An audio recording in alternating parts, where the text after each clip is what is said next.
We're going to get started here. My name is Josh. I'm a co-founder and CEO at Supra.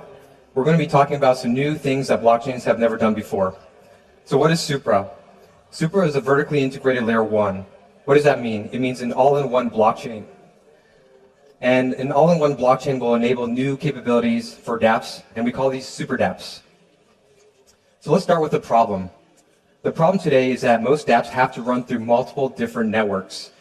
If you need price feeds, you use an external network. If you need automation, an external network, on-chain randomness, cross-chain communication, these are different disparate networks to achieve these capabilities. Notice those dotted lines? That signifies latency. So every time your application needs to call out to a different network, you have latency, so it's slower. This problem gets worse in the layer 2, layer 3 world, because now you have an execution layer, a data availability layer. You still have to rely on external services for Oracle price feeds, automation, on-chain randomness, cross-chain communication. Along the way, you have a worse developer experience. It's slower, and there's less security, because this is not layer 1 security anymore. Your security is of the weakest component that your application uses. And it costs more because you have to use more gas tokens. So once again, there's higher costs for the developer because they have to manage multiple different tokens. You have broken security guarantees because it's not the underlying layer 1 itself anymore. And you have more latency, which means it's slower. For developers, it's also a complex developer experience. You have different frameworks, different programming languages, multiple gas tokens you have to manage. It's very difficult for developers to get what they want done in a secure and fast application. We're introducing a new way to build applications through vertical integration. So what is full vertical integration? It is a layer 1 with multi-VM support. So we are actually a MEV chain, and we have EVM on testnet right now. After Ethereum smart contracts are enabled on Supra, we'll actually enable Solana virtual machine applications on Supra as well. But we've also, on our single layer 1, have automation, decentralized if this or that, or decentralized cron jobs. I'll be talking about that more today. This is something that other blockchains don't offer. Cross-chain communication bridge, price feed oracles, on-chain randomness, single network, single stack that can do more things. So how can a single network do so many services though? And how do you keep it secure? Well, we break down the network into what we call clans. The whole system is called a tribe. And we randomize the nodes into subcommittees called clans.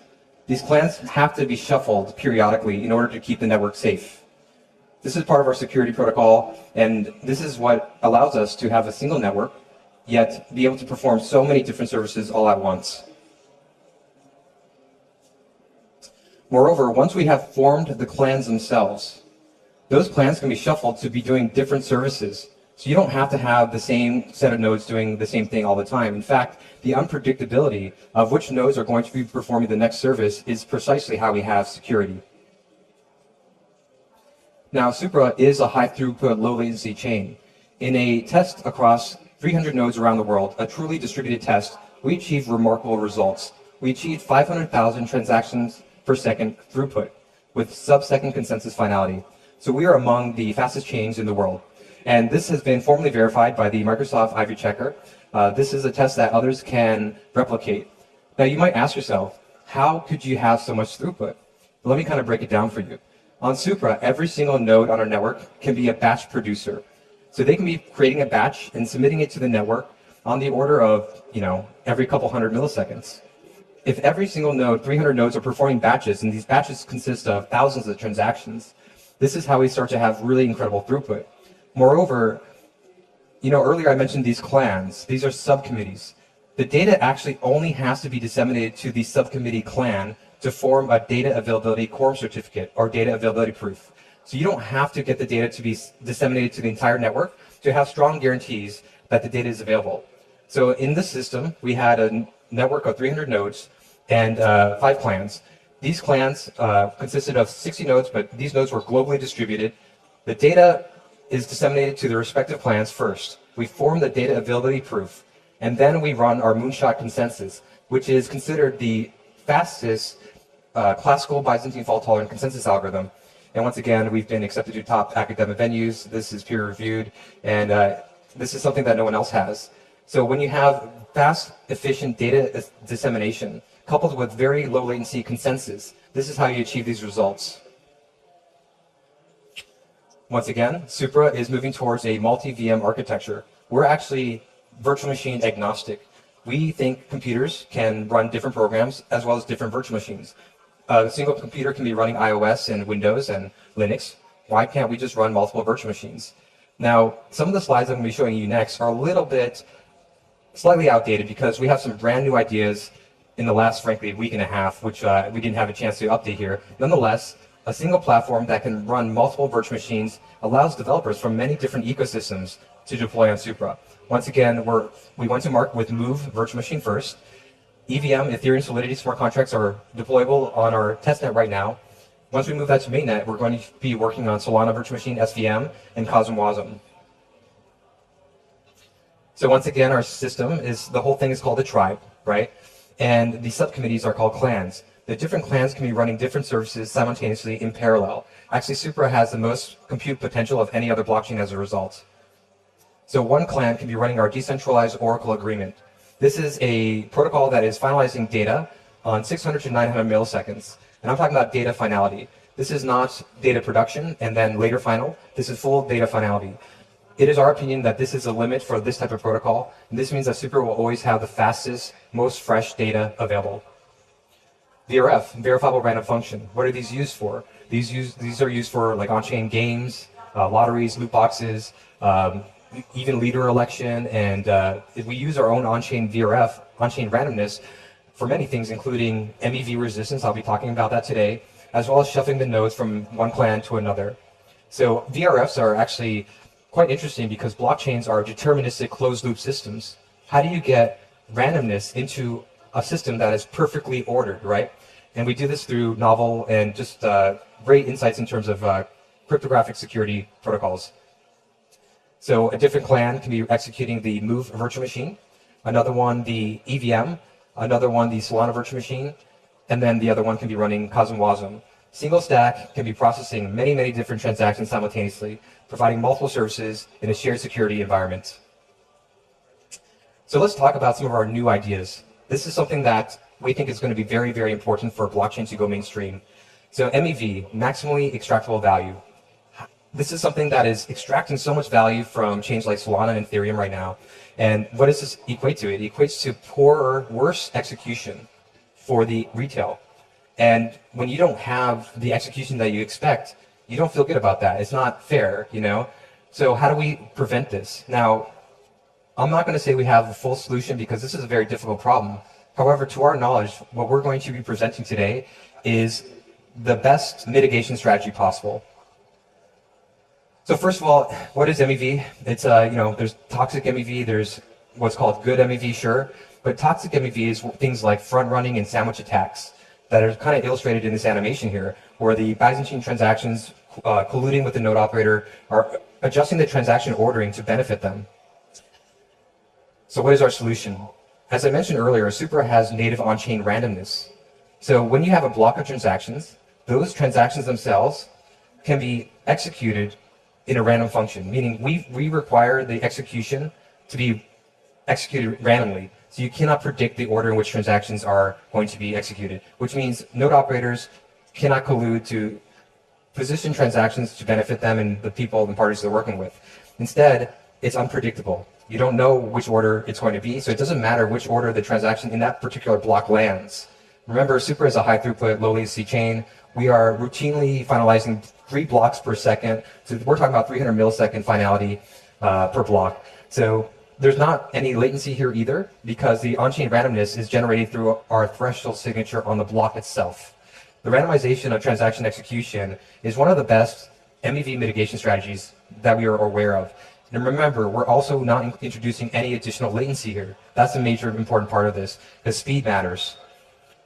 Now, the kind of, astute hacker might say, well, if you guys are just going to randomize transactions, I'm just going to spam your blockchain. So in order to have MEV mitigation, we have randomized execution coupled with localized fee markets.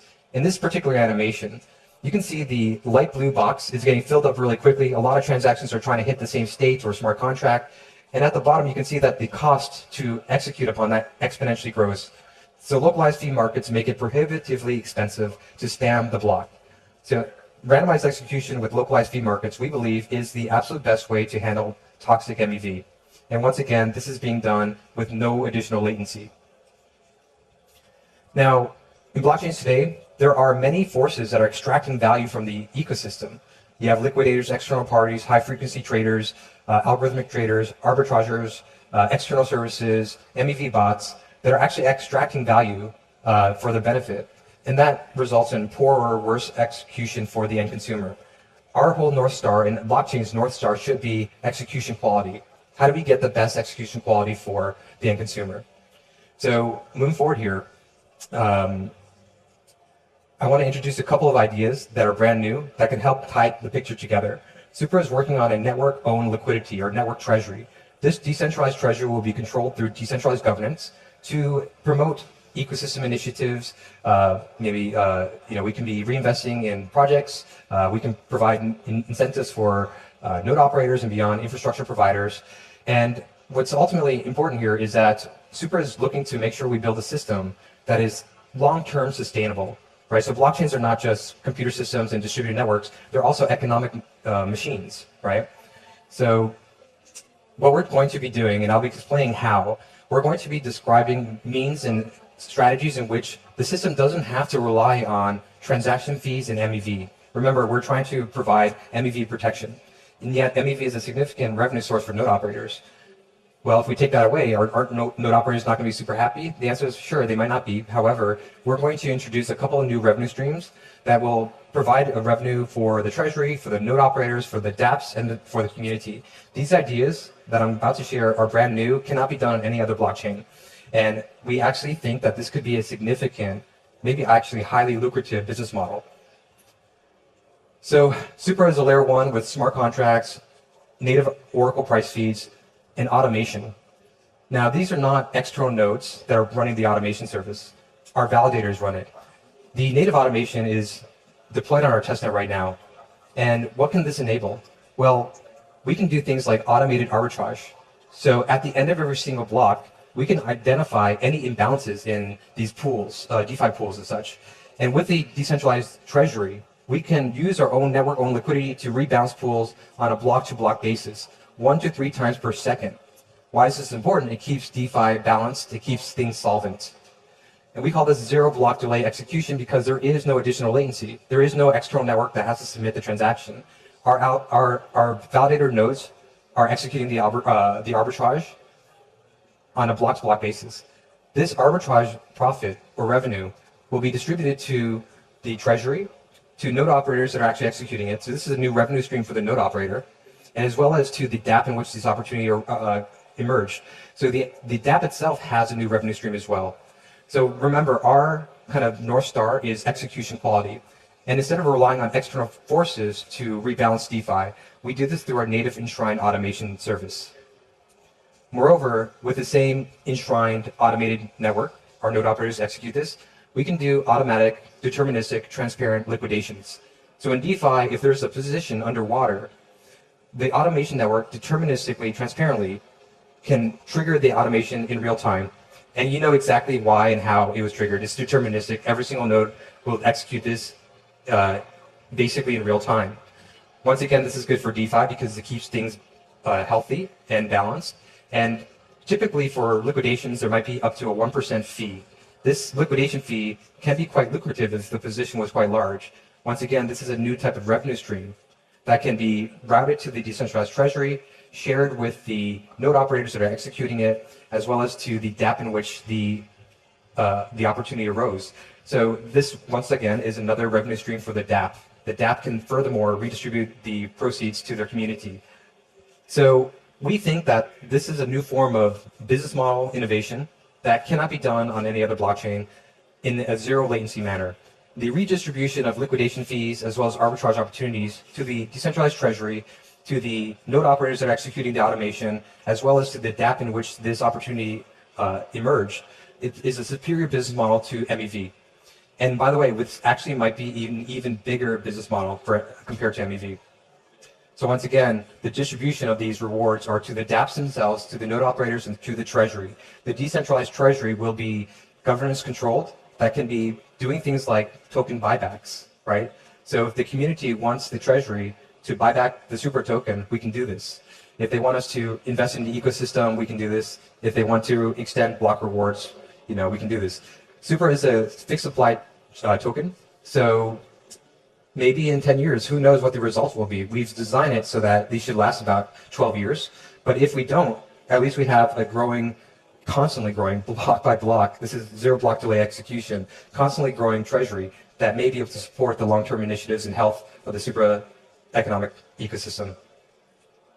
So with Enshrine Automation, this is also really cool. With Enshrine Automation Retail, just everyday traders can create on-chain strategies. So the things I talked about were system-wide automations. Auto-liquidation, you take a flash loan from the treasury, fill the position, pay back the loan. The difference is, or the liquidation fee is the revenue and the profit. That profit's redistributed to the treasury. That's great. Auto-arbitrage, same thing. These are system-wide solutions that are executed every single block. But end consumers can also create on-chain strategies. This is like on-chain bots, okay? This is not an external bot that's triggering these strategies. These are on-chain, once again, no latency strategies that are implemented. So, Supra with a smart contract platform with 500 plus data feeds that include, cryptocurrency, commodities, equities. We're going to be adding more information such as interest rate cuts, even sentiment analysis, world events, weather, all kinds of information. You can create strategies that include, if the price of Bitcoin is this and the general sentiment, the fear and greed index is in the 30% range, buy more Bitcoin, or trade my asset into stablecoin. You can have like if this, then that, else if logic, like micro scripts, these micro logic that are checked every single block 2 to 3 times a second. And when they execute only with deterministic agreement. So what I'm excited about is that folks can, what we're building towards is an interface where folks can talk to AI, okay? With AI assistance, say, hey, look, this is my strategy. I'm trying to do this. It can create the strategy for you, back test that strategy on the last, say, 6 months of data. And if you're happy with it, deploy your strategy on chain. And what's nice about this is deterministic, automatic execution. There is no latency. There is no, it didn't trigger. If the conditions are met, if they evaluate to be true, it will be done. And it will be done sub-second levels. So what's really cool about this furthermore is that these are continuous strategies, meaning these bots, we believe, these on-chain automation strategies are going to consume more gas than humans. We think it's natural for folks to want to, kind of enter the high-frequency trading arena with everyday tools, meaning we're democratizing access to very sophisticated tools by vertically integrating this stack. So once again, I think it's very remarkable that this is going to very likely create more gas consumption than humans. We think on-chain activity will be primarily gas, driven by these automation services and on-chain bots, right? And right now, this is being deployed on Supra's testnet, and it should be on mainnet within, say, less than 2 months.